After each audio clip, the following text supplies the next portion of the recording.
Now I'm trying to start this thing with a little finesse. It used to be I would have to get right up in the computer to hit the start, and so here would be this extreme close-up to start a piece, and not the best way to do it. So now I've got the mouse strung out so I can do it from remote, and it's not half as bad, but the problem is I can't really see that it's actually rolling, but I guess it is. It says capture. I guess that's me. That's us, actually.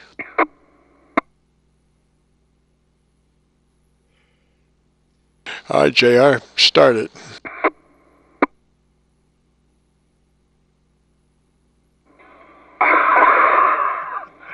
Start? No, you started. No, you start. Well, we could always start it with your career down in the Bahamas, keeping us safe from all of the spies and military adversaries that you had to protect the country with down there.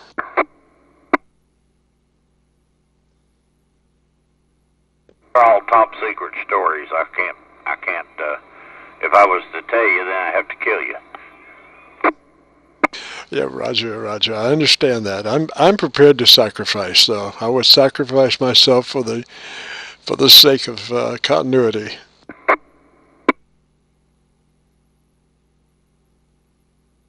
How many years did you serve our country down there? What country down there? I keyed on you. I said, how many years did you serve our country down there, keeping us safe? 24 months. I did most of the saving the country in yellow swimming trunks with a big jar of what they called Rum Swizzle. Would you say what that was again? What was that item you had? I used to drink a drink down there called Rum Swizzle. Rum Swizzle. And I'll tell you what, it didn't take much of that to make you really brave. Roger, I just couldn't catch the rum part. I got the swizzle, and then I was thinking, I won't say what I thought it was, but now I'm a big rum fan, but I never swizzled with it. How does that work?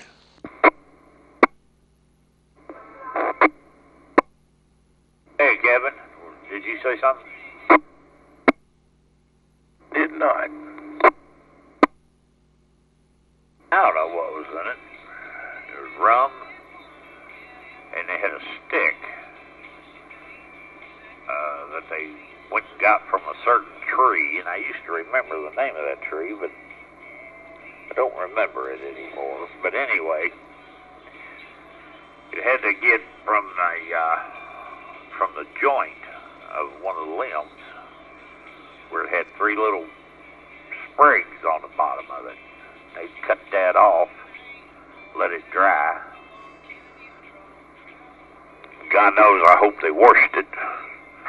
And then they put that in there and run it back and forth in that jar of junk, rum, and I can't remember everything that was in it.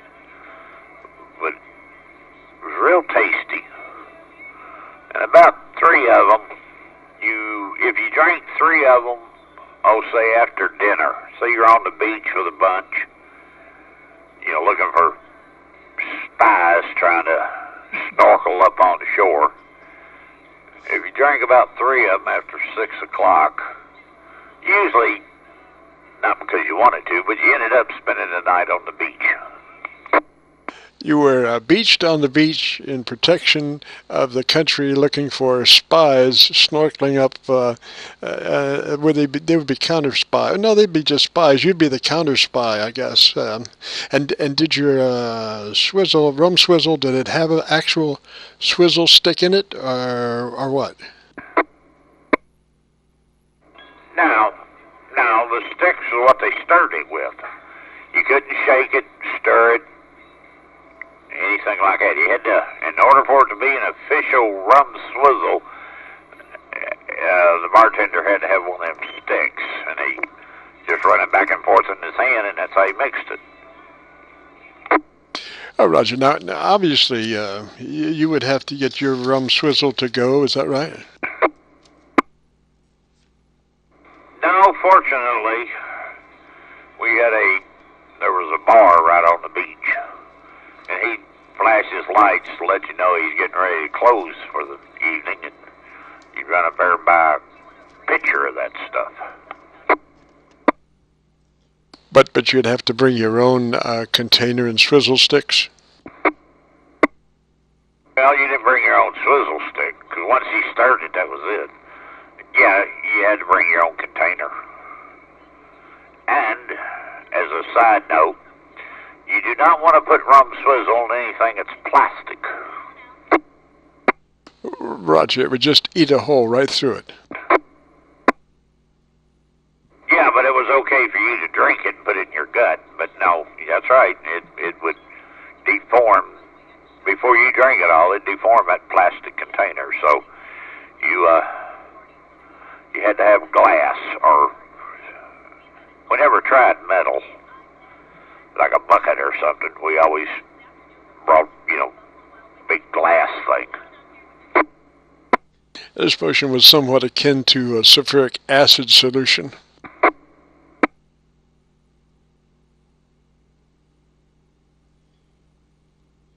Well, I know that you served your country diligently. Did you ever have any time to enjoy things down there? Whiskey bottles around, so if you didn't have a glass container, he'd transfer it over to that whiskey bottle for you. But I'll tell you what, it put all your sails in the wind when you drank it. Three of them. Of course, we're talking pitchers, so I guess I never thought of that before, but yeah, three. You bought the stuff by the pitcher. You never did buy it by the glass. So I guess 3 pitchers of that stuff kind of explained why you spent the night on the beach.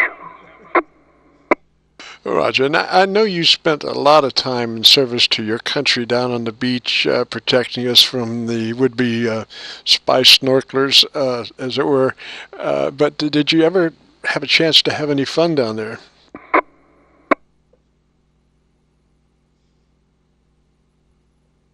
Not really. I was constantly on duty. I was very dedicated to protecting the country and everything, which sometimes got in the way because in the summertime you had over 60,000 tourists, most of them women. It was a big summer place for college girls and office girls that weren't married and stuff, and sometimes they got in your way of doing that. Right. Well, I can see where you would have to have, constant investigations as to what these ladies were about, and if there were any spies amongst them. Oh yeah, even had to body search a few of them, but that's a whole different story. Yeah, that's well, at least you didn't waterboard any of them, did you? They have waterboards back in. Nobody surfed or anything. There were no waves around Bermuda that were tall enough to surf, and bodyboards, boogie boards, and stuff like that weren't around. Roger, probably the closest you came to waterboarding was wet T-shirts.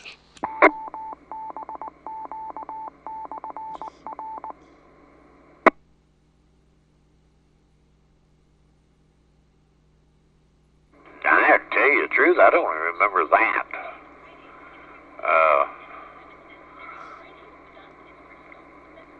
I don't remember them doing that down there. Sometimes they just lose their top. Had a lot of that. Had a lot of sunbathing, losing their top. But I don't remember wet T-shirts. Yeah, Roger. And that probably was not one of the highlights down there. I mean, there's much more interesting situations, I guess. And did you ever catch any spies down there, JR?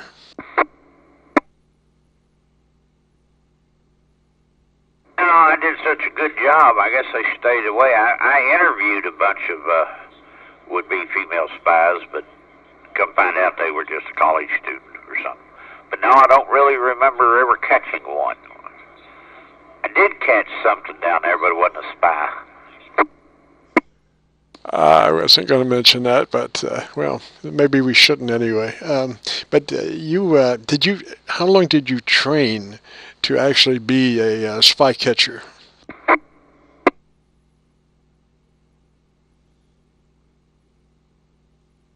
Oh, I was pretty much, I no sooner got to Bermuda and it took me about a day at the beach, and all of a sudden I was certified. You had all the qualifications just in a cram course there about how to detect foreign spies. And well, again, JR, I want to compliment you on your fine service to the country. And you spent, as you said, 2 years down there diligently chasing those spies, would-be spies, alleged spies, as we want to keep this thing in a proper terminology. And again, thank you, JR, for your splendid service. I even tried to volunteer to stay another 2 years. But I only had about 6 months left to do. My contract was up, but I told them if they'd leave me there for 2 more years, I'd extend it for a year and a half. But the commanding officer told me, he said, no, he said, we've had about all of your expertise we need. So I guess I did a really good job. I must have done 4 years worth of work in 2 years. Yeah, I can see you're definitely double timing it down there. You might want to come up on mic just a little bit, JR. You were kind of a low level there, but anyway. So you spent the 2 years down there, and then you returned. How did you just leave there, or how did you? Where did your career take you after Bermuda?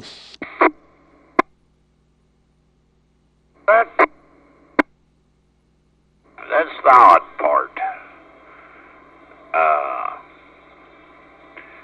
They were trying to send me to California.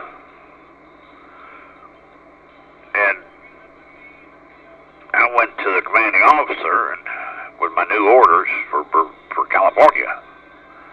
And I said to him, I said, Major, they're trying to send me to California. He said, well, what's wrong with that? And I said, well, I'm getting out in 6 months. I live in, I'm from Kentucky. I don't need to go to California. And I don't know how he done it, but anyway, he got my orders changed, and they sent me right back to Parris Island, South Carolina. And I thought, which is Marine Corps boot camp. And I got those orders. I went back down to him and I said, Parris Island, South Carolina? And he said, you gonna complain about that? Well, I was stupid. And I said, oh, no, I'm grateful. I just wanted to thank you for doing that. I said, that's a lot closer to Louisville than California. And I thought, shut up, get out of his office before you get in trouble and you're going back to California. So I went back to Marine Recruit Boot Camp, Parris Island, South Carolina, and they made an MP out of me there, and I spent 6 months and got out. Well, now, I thought you were an MP down in the Bahamas, down in Bermuda. I was. And when I got to Parris Island, they put me in the MP battalion, and which was kind of common. It's where all my experiences were. I don't think I was as dedicated at Parris Island. When you only got 6 months to do, I lost a lot of my dedication. And the platoon I was in, the platoon sergeant said to me, you know, if you wasn't getting out of the service here in a few months, I would probably bring you up on charges. And I looked at him and I said, well, what kind of charges would you bring me up on? I said, I don't do anything wrong. He said, that's the problem. You don't do anything. And I thought, well, how many Viet Cong have you had to kill here? You know, I must be doing something right. The communists ain't invading Paris Island, South Carolina either, but no sense in starting that argument. Roger, JR. Keeping us all safe. That's the name of the game. And since you were short timing when you were in South Carolina, they let you slide there and didn't give you a hard time. But I want to thank you, JR, for this dissertation on your military career and service to our country. Roger. Oh, it was my pleasure. You know, it was my pleasure. I was just really glad to do it. And you don't have to thank me. I was glad to do it. Roger, Roger. I want to see if I can conjure up a few Rum Swizzles in payment for you there, sir. Oh, I don't do that no more. That was one great thing about Paris Island, South Carolina, as my final duty station. I always thought that was kind of unique. I started and ended in the same place. But I sobered up while I was at Paris Island. I did kind of like that. I'm speechless on that one, man. I'm glad that you saw the light of day there, sir, and mended your ways and became a dedicated amateur radio operator. After that, went on to serve the country in radio communications.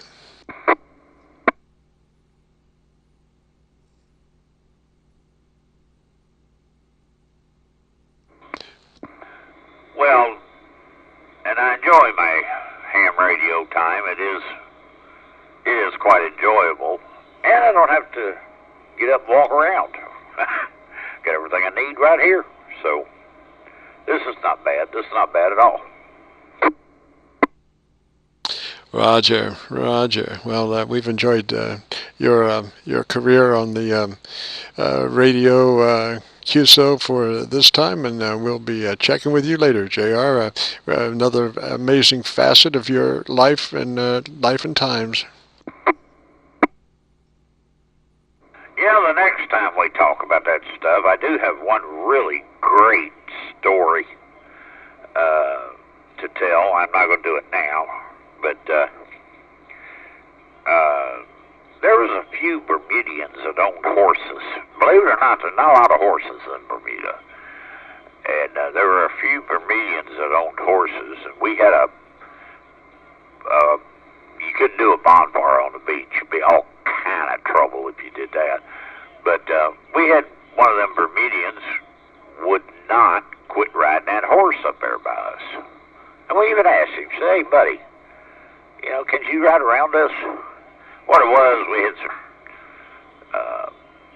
we had some tourist girls there, and we were, you know, interviewing them, make sure they weren't spies.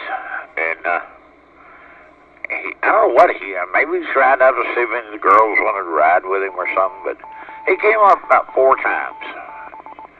And I took my beach towel, and you know how you grab them by the corners and then you twirl them, make a whip out of them? He come by me on that horse again, and when he got right past me, I smacked that horse with that beach towel. And there's a whole story there. We'll talk about it another time. Roger, I can just imagine he probably was not seen for the next 2 or 3 weeks as he tried to slow that horse down. Catch you later, JR3s. KC9VKV, be clear.